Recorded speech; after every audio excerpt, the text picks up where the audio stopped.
Here is possibly a big problem. That's an umbilical cord wrapped around the snake. So this is why we cut the eggs. Look at that. It's tied in a perfect knot all the way around the snake. So this is exactly what we have to do to save a snake. So we got to go backwards through the whole snake.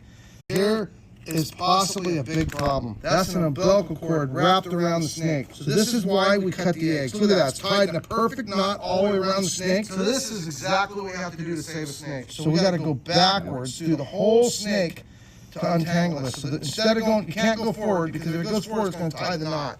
And it looks like it's going to be all okay. See the knot? You can see the perfect knot. We're going to take the snake. Okay, that's good. Go ahead and let go, Tim. I got it. I got it. Okay, there we go. So you see that? So it's working its way backwards. And boom. We're going to untangle that neck. And boom. So if you ever wonder why I'm doing this, there's one of the many reasons right here. Come on. Got to get his head over there.